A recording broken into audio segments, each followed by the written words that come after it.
Cie cie cie ngomong kandang kebo. Ya, seperti itu Kang Habib. Ini luar biasa, ini lulusan kandang kebo kan gitu. Yang katanya lulusan kandang kebo. Cie cie. Iya, kandang Dabrus kebo. Nah, Ya Allah. daripada kita bicara apa namanya kandang kebo, harusnya ketika kita bicara kandang kebo itu yang kita pelajari itu kandangnya, cara bikin kandangnya, cara melihara kebonya, bukan kandang kebonya dia bawa ke rumah jadi akhirnya jadi kebo, gagal umrah akhirnya nih kebo kan ada itu kalau nggak salah saya lihat itu ya.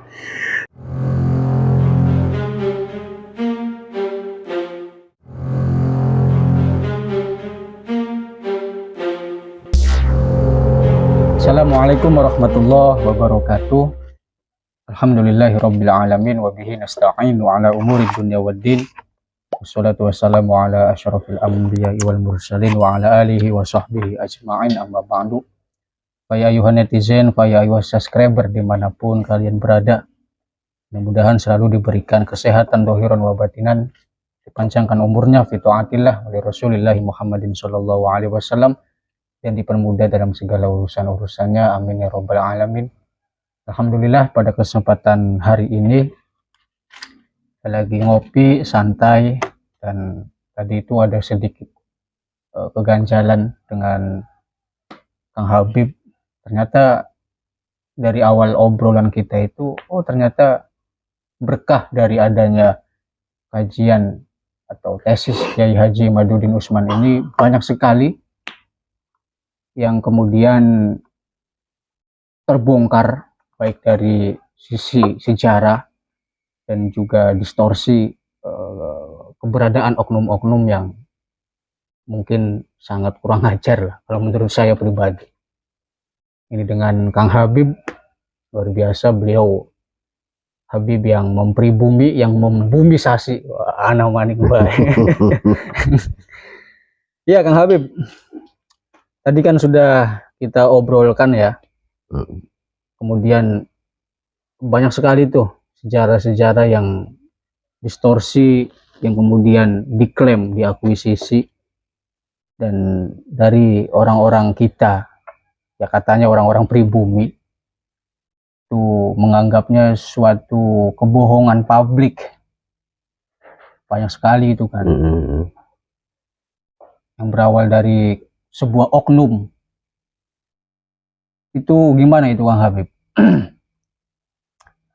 Inti-intinya itu Kang Habib. Bismillahirrahmanirrahim. Assalamualaikum warahmatullahi wabarakatuh. Alhamdulillah ketemu lagi bersama saya dalam channel yang sama dengan pembahasan yang tidak jauh sama dari hal-hal yang sudah saya bahas dulu. Adanya tesis Kiai Imad ini ternyata membuktikan bahwa ilmu itu di atas segala-galanya. Ilmu itu bisa memberitahukan kepada kita sesuatu hal-hal yang dulu tidak kita tahu. Ilmu juga bisa mencerahkan orang yang ada di dalam kegelapan. Karena kita tahu bahwa ayat yang turun pertama adalah Iqra. Kalau kita bisa jabarkan, Iqra itu akan bisa bermakna macam-macam, termasuk makna ilmu pengetahuan. Iya. Permasalahan kenapa terjadinya orang kebakaran jenggot ketika kebakaran jelas ini kebakaran jenggot ketika Kiai Imad mengeluarkan tesisnya adalah satu, begitu hebatnya doktrin oknum dari Ba'alawi, Habib yang jelas kebanyakan terahnya itu ke Ba'alawi itu, sehingga membuat para muhibinnya mengkultuskan.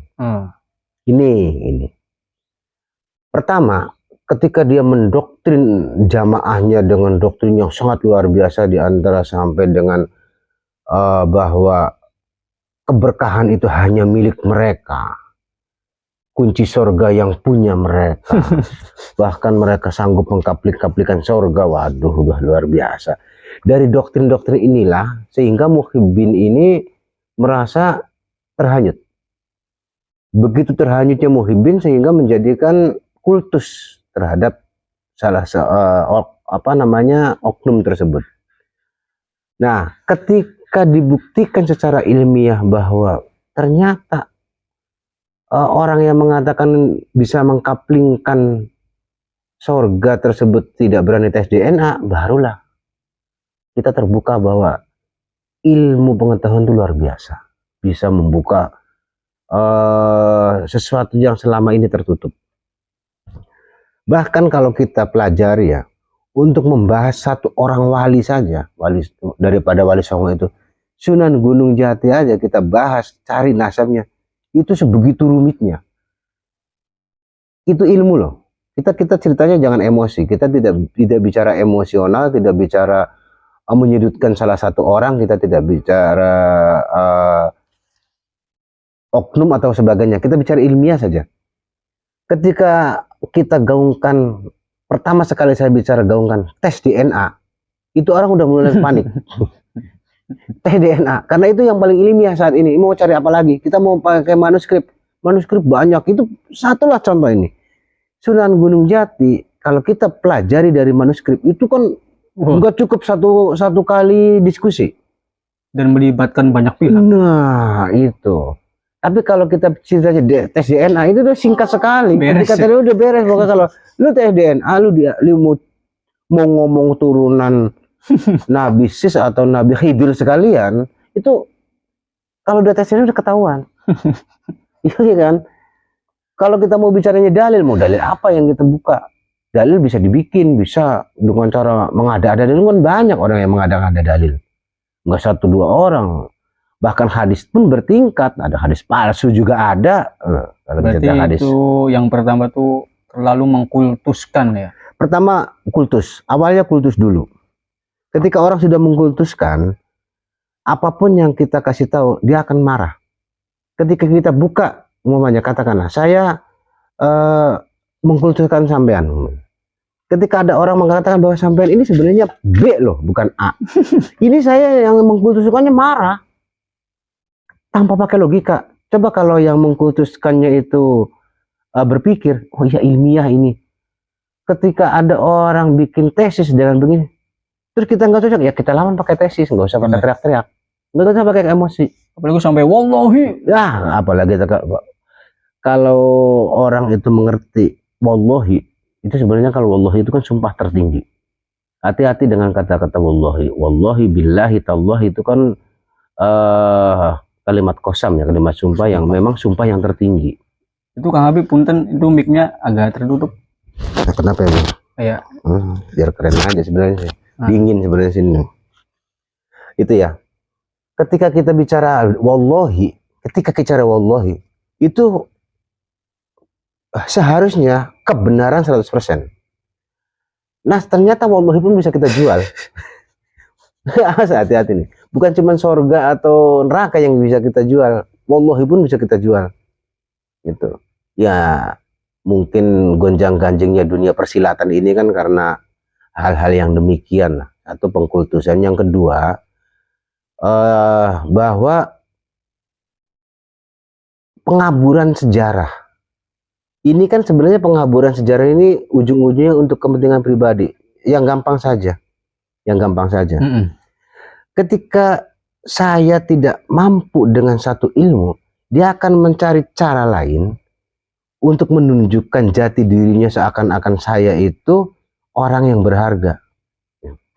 Saya ceramah, katakan, gampangnya, saya pidato. Jadi kalau saya pidato dengan ilmu, dengan dalil, dengan Quran, kemungkinan kemampuan saya sedikit umpamanya. Ya saya cari yang lain, pidato yang lain yang kira-kira untuk menutupi kekurangan ilmu itu. Nah ini ternyata jualan ini ternyata laku, yuk kita teruskan gitu loh. Nah ini permasalahan yang paling mendasar. Iya.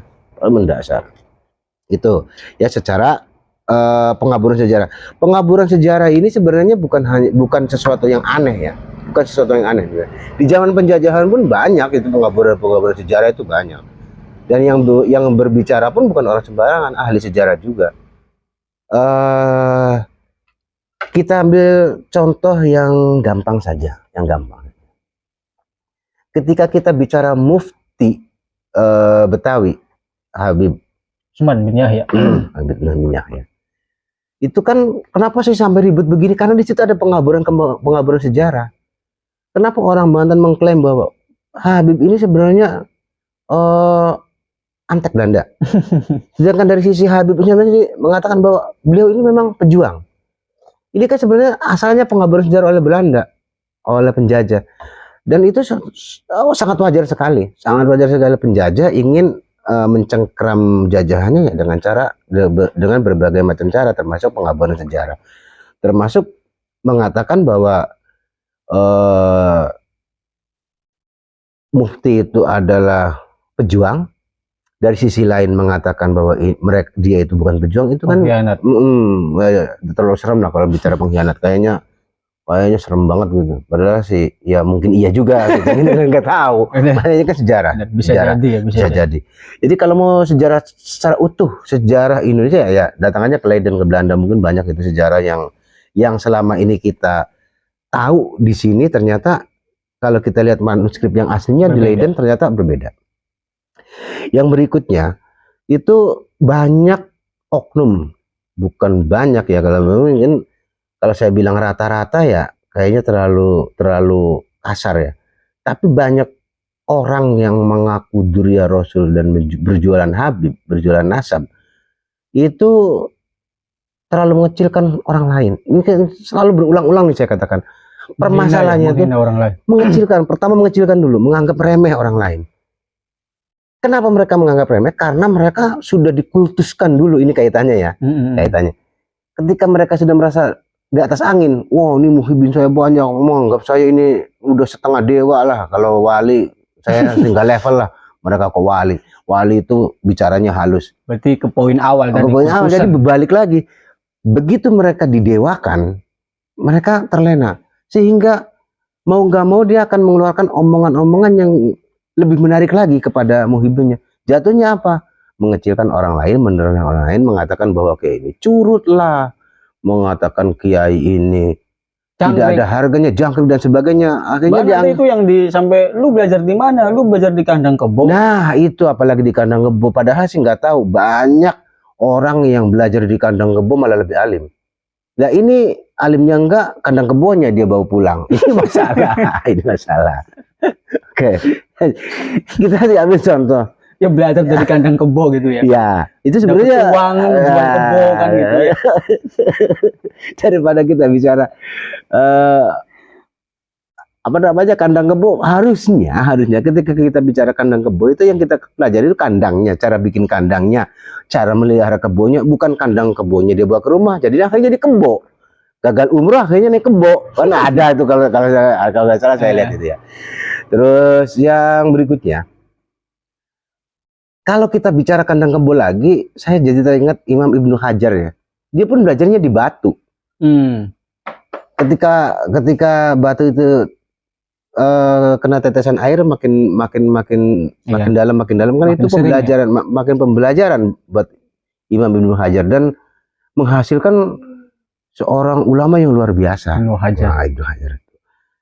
Nah sebenarnya kalau kita mau bicara kandang kebo, kita belajar dari kandang kebo pun bisa jadi wali mungkin ya, wali kandang kebo gitu.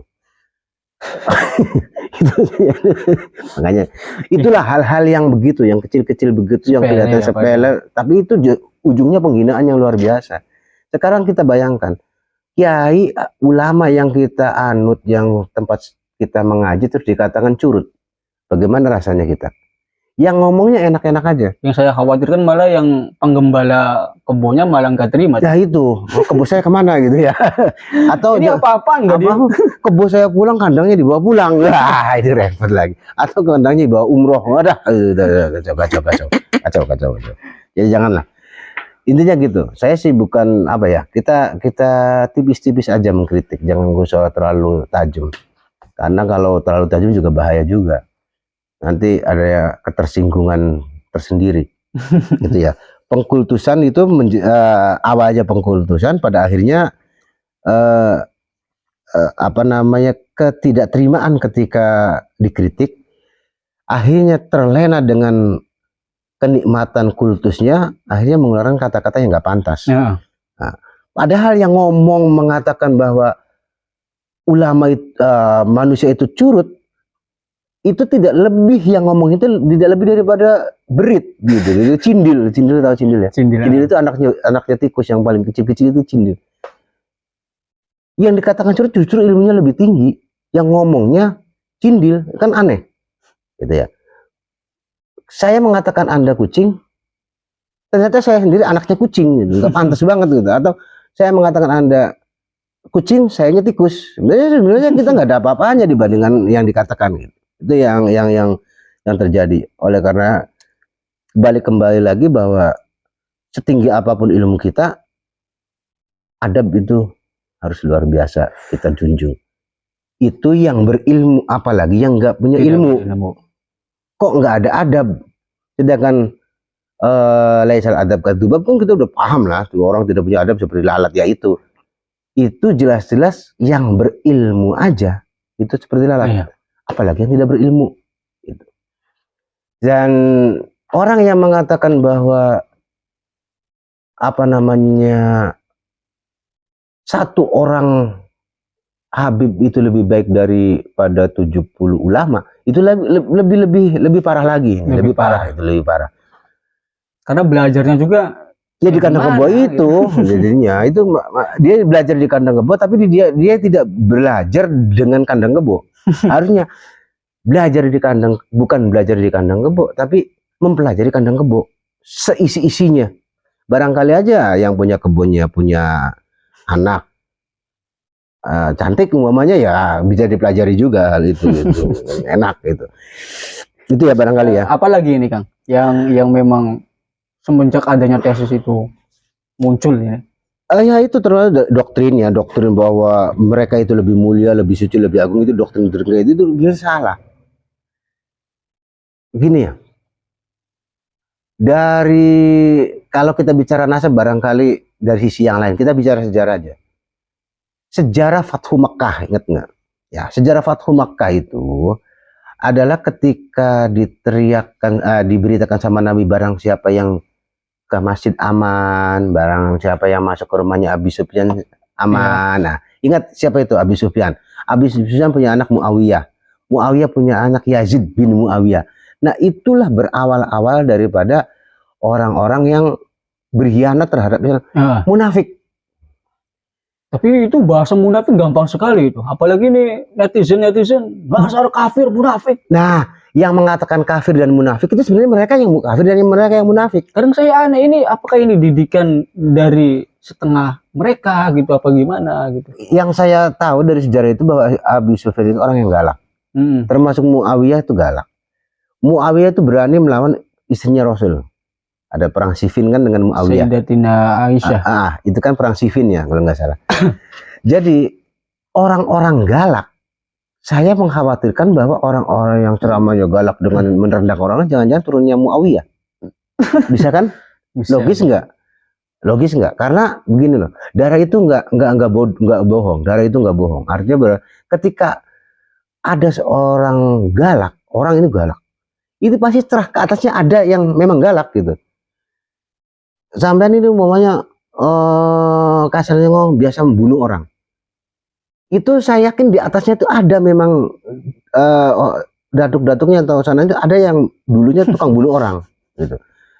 Sampai itu tegas atau pemberani, ke siapa yang berani. Saya yakin di atasnya ada pemberani, walaupun entah turunan entah keberapanya pasti ada, karena nggak mungkin macan itu beranak kucing. Nah itu ya, berarti kan doktrin, kultus individu, pengkaburan sejarah itu kebalik-baliknya ya ke kultus individu lagi, ke asal lagi ya. Termasuk doktrin laknat gitu ya. Tadi kafir, laknat. Terus doktrin itu kan termasuk kategori doktrin. Sampai ada juga tuh di komentar yang mengatakan dasar anjing. Enggak masalah sih kalau anjingnya panjang gitu ya. Dan itu ngeri itu. Ya, anjing ini kalau bilang anjing gitu ya, bodoh amat. Kalau orang mengatakan laknat anjing, kita ingat syairnya Gus Dur yang mengatakan orang yang mengkafir-kafirkan itu sebenarnya kafir pada Kafir. dirinya sendiri. Orang yang menganjing-anjingkan orang sebenarnya dirinya sendiri yang anjing. Nggak mungkin Kafirnya Bang. sendiri nggak diketahui ya. Nah, nggak mungkin kan anjing teriak kucing, anjingnya pasti anjing menggonggong itu memanggil temennya. Pasti itu ya. Ya, masa anjing menggonggong memanggil kucing kan nggak mungkin. Atau ayam berkokok memanggil Karena kucing ada ayam. Ya iya, jadi kode-kode kayak gitu kan sebenarnya kode-kode yang hewani ya. Mereka yang mengatakan anjing, berarti dia memanggil temennya. Terindikasi hewani ya. Tergantung. Saya sih kalau ada yang mengatakan, oh lu anjing, oh saya nggak dengar. Karena saya bukan anjing. Lu bisa teriak anjing, berarti lu anjing kan gitu. Gampang. Itu yang paling gampang dinalar sama akal kita. Kemudian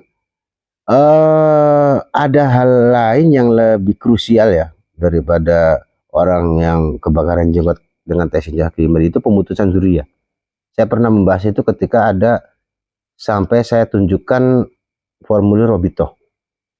Hal-hal pemutusan dzurriyyah ini yang paling krusial, yang paling bahaya banget, dan itu yang paling gampang dilakukan dan paling sering dilakukan. Kenapa? Ujung-ujungnya itu status, mereka membutuhkan status. Contoh yang gampang, saya ini sebenarnya kalau kita urut ke dzurriyyah umpamanya itu saya itu putus, tapi karena saya membutuhkan status quo bahwa saya itu dzurriyyah, supaya apa? Supaya saya ini diakui, status sosialnya tinggi, diakui, dan ujung-ujungnya cari makan. Diakui atau tidak, mereka yang datang ke sini, ke Indonesia itu awalnya berniaga, berdagang, cari makan. Gitu ya, kalau berdagang berarti cari makan. Nah, sarah daripada cari makan ini kan bisa bermacam, bisa dagang kain, bisa dagang kurma, bisa dagang nasab, bisa dagang agama. Kalau kita perhatikan juga di dalam bahasa dinun, itu kan hurufnya dal, Dain, ian, iya, dan nun. Dinun bisa, dainun bisa, dunya juga bisa. Jadi kita tinggal pilih, kalau kita pengen din itu selamat, otomatis dainun, dunya itu harus ikut dengan din. Tapi kita bisa juga dapat dunya dengan cara menjual din.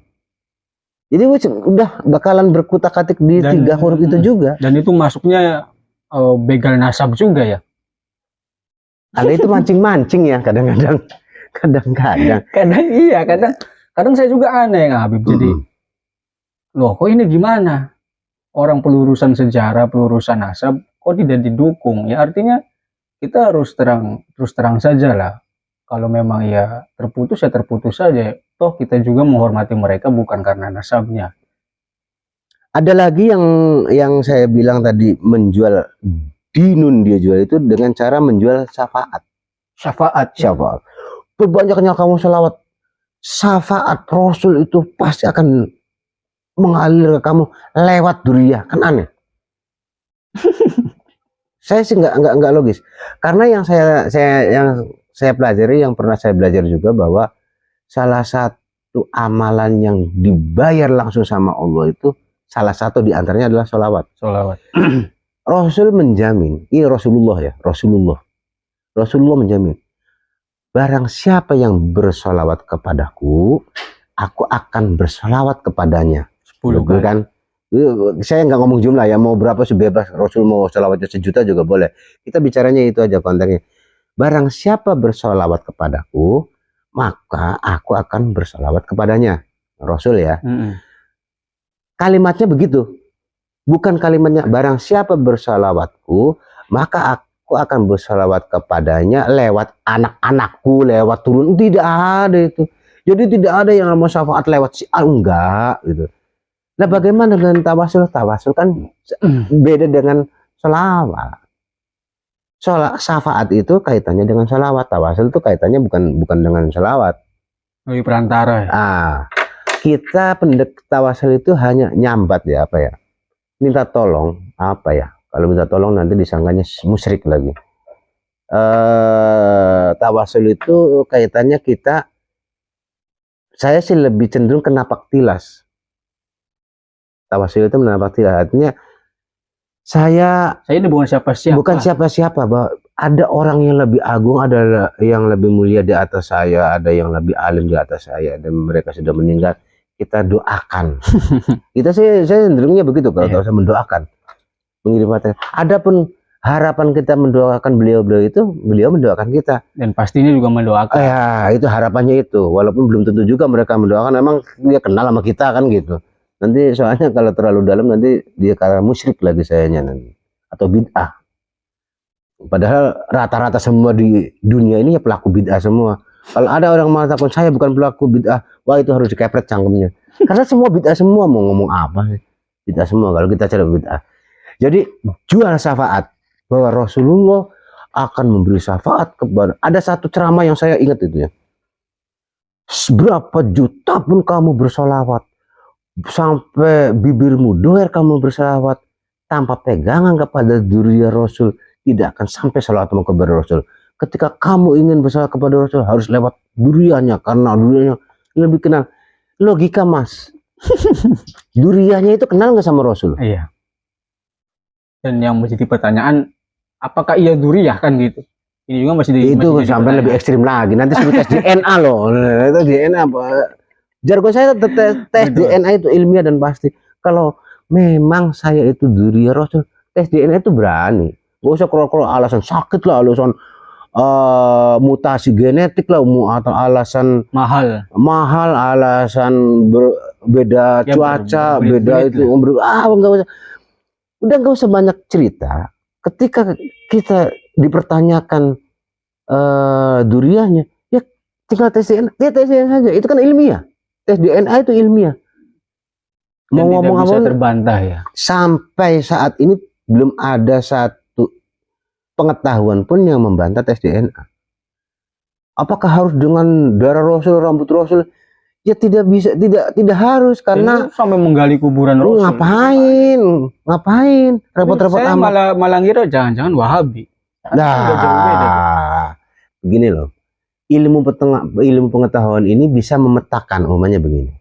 Dari sampai umpamanya kromosomnya A, dipetakan kromosom A ini urutnya kemana nih? Ini biasanya adanya di daerah mana? Adanya di daerah mana? Logikanya, pencocokannya. Sekarang gini, ketika dia genetiknya B, terus dia mengaku ada di daerah A, kan nggak ketemu ini, ya kan? Dia genetiknya umpamanya Yahudi katanya, Yahudi. Terus dia mengaku saya itu Arab. Ya kan nggak ketemu. Orang genetiknya dia Yahudi kan adanya di Mekah. Kan nggak ketemu. Oh itu mutasi genetik, mutasi perpindahan penduduk. Perpindahannya pasti ketahuan ya. Iya, nggak mungkin dong. Kalau perpindahan kan 1, 2 orang, 10 orang. Kalau semuanya, ya itu bukan perpindahan, itu transmigrasi juga nggak semuanya. Bedol desa itu zamannya Pak Harto dulu kan gitu. Jadi apalagi nih Kang Habib ini yang lebih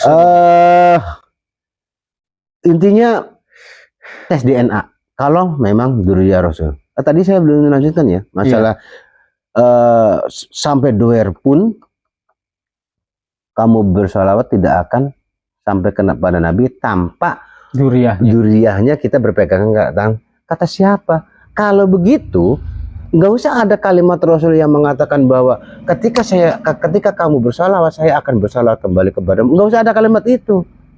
Harusnya Rasul bicaranya ketika kamu bersalawat kepadaku, maka aku akan bersalawat kepadamu melalui anak cucuku dan dzurriyyahku. Harusnya begitu kalimatnya. Ternyata Rasul enggak. Karena jadi begini ya, mereka tuh menggambarkan seakan-akan Rasulullah itu kayak apa gitu, sehingga apapun harus melewati dia,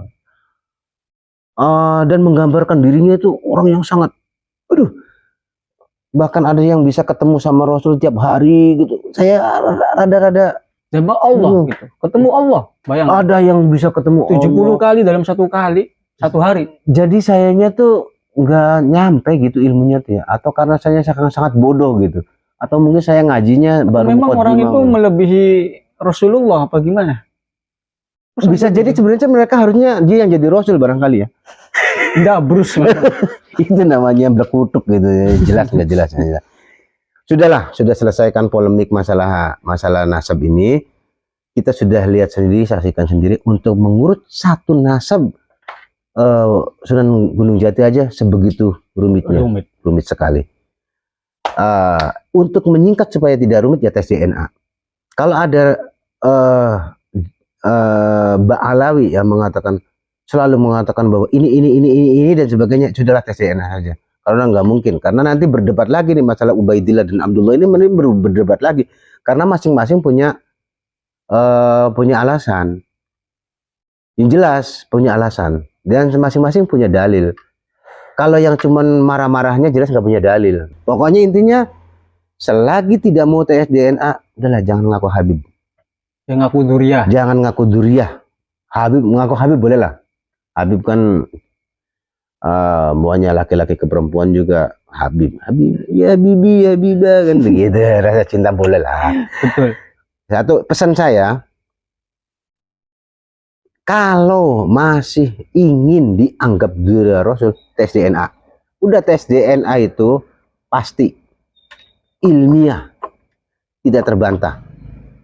Kedua, bahwa kita bersolawat itu tanpa hijab. Solawat itu bisa langsung. Mau berapapun, mau 1 juta, mau 3 kali, mau 1 kali, itu sudah janji Rasulullah sendiri, bahwa janji Allah juga, bahwa barang siapa yang bertawasul kepadaku, maka aku akan bersalawat kepadanya. Itu kan udah jelas itu. Yang ketiga, untuk menyelesaikan polemik nasab ini sebenarnya gampang-gampang saja sih sebenarnya. Kalau kita mau mengurut dada, bahwa kepala yang dingin. Nah, udah jangan emosi lah, jangan emosi. Akui saja ketika kita itu bukan Duriah, artinya tidak punya darah Arab, kita akui saja. Itu lebih fair. Kita lebih hormat. Karena apa? Rasulullah pun ketika melakukan ada sesuatu yang salah, itu beliau akan menyerahkan kepada ahlinya. Contoh, dulu Rasulullah itu melewati kebun kurma. Iya. Ya, ada kan kalau nggak salah di sejarah tuh. Ketika melewati kebun kurma, itu petani kurma itu sedang mengawinkan satu kurma dengan kurma yang lainnya. Kata Rasulullah, kenapa kamu mengawinkan kurma itu? Tidak usah dikawinkan lagi, ntar juga berbuah. Ternyata ketika petani itu mengikuti sarannya Rasulullah, kurmanya nggak berbuah. Jadi petani itu kan komplain ke Rasul. Kenapa Rasul kok begini? Ya sudah, itu kan ahlimu, itu kan bagianmu, bukan bagianku. Rasul saja sudah membagi bagian-bagian keahliannya. Antum a'lamu bi umurin dunyakum ya. Tuh, iya. Saya nggak bisa diulang lagi kan? Bahwa kalian semua lebih tahu dunianya, perkara dunia kalian. Iya. Jadi kemauannya kita nggak usah bicara Kiai Iman. Kiai Iman tahu dengan dunianya dia gitu, dengan keilmuannya beliau, dia tidak tahu. Kalau kita mau membantah beliau, ya kita bantah lagi dengan apa yang kita tahu. Betul. Nah, kita adu. Kalau Kiai Iman bicara dengan tulisan, kita bantah dengan tulisan. Itu baru Islami. Kalau Kiai Iman bicaranya di panggung dengan ceramah, kita bantah lagi dengan ceramah. Ketika Kiai Iman itu bicara dengan berpidato, kita bantah lagi dengan pidato. Itu baru fair, ya kan? Kalau bantah-bantahnya di sana dengan dalil, di sebelah sini dengan kitab, di sini dengan rujukan dan macamnya, di sini dengan omongan gedabrus, ya ini yang kadang-kadang Yahudinya, di sisi Yahudinya kayak gitu. Ingat loh, Yahudi itu pinter loh. Allah itu memberikan anugerah yang luar biasa kepada Yahudi, ya ganteng, ya cantik, ya cerdas, melebihi kecerdasnya orang pribumi gitu. Bahkan kan gitu. Tapi luar biasa ya, sekelas ya punten-punten yang katanya lulusan kandang kebo, ini bisa membuat jagat gegeran, dan kemudian terbuka semua hijab. Cie ngomong kandang kebo. Ya, seperti itu kan Abid. Ini luar biasa, ini lulusan kandang kebo kan gitu. Yang katanya lulusan kandang kebo. Cie. Iya, kandang kebo. Ya Allah. Kembali lagi ya. Dan untuk para pengikut saya sih lebih cenderung mengatakan ulama, pendakwah, penceramah, muhibbin, itu intinya jangan terlalu mengkultuskan lah. Efeknya sangat bahaya sekali. Nanti bisa-bisa dia sembah. Ujung-ujungnya iya dong. Karena Yesus saja. Kenapa Yesus disembah? Itu asalnya kultus. Mengkultus individu kan Nabi Isa ujungnya jadi Tuhan. Apa perlu Yesus juga tuh suruh tes DNA? Kan nggak pas juga, nggak pantas. Ini sebenarnya rada-rada rasis sih sebenarnya. Cuman ya begitu. Kenapa sih terjadinya Fir'aun itu disembah? Ya karena kultus individu. Kono hebatnya Fir'aun, bahkan sakit pun tidak. Jadi itulah kultus individu. Stop kultus individu. Kembali ke nalar bahwa Duriyah Rasul pun manusia, ya kan? Bahkan Rasulullah itu pun manusia, ya kan? Ashabul Basyarah kan ada apa? Ashabul Basyariyah, dia juga mempunyai sifat kemanusiaan. Rasul pun mengakui bahwa saya juga manusia biasa, manusia bukan walaupun luar biasa, tapi Rasul nggak mengatakan bahwa saya itu manusia yang agung, nggak juga begitu juga. Yang mengagungkan Rasul kan bukan Rasulnya, Allah yang mengagungkan. Nah, saya berpendapat begitu bahwa para muhibbin stop pakai nalar, bahwa siapapun yang mengajarkan kamu, siapapun guru kamu, siapapun ulama kamu, itu adalah manusia. Iya. Ya. Artinya tidak perlu diagungkan sebegitunya sampai mengkultuskan, tidak. Tapi kita harus takdim dan hormat kepada guru-guru selayaknya hormat kepada orang tua.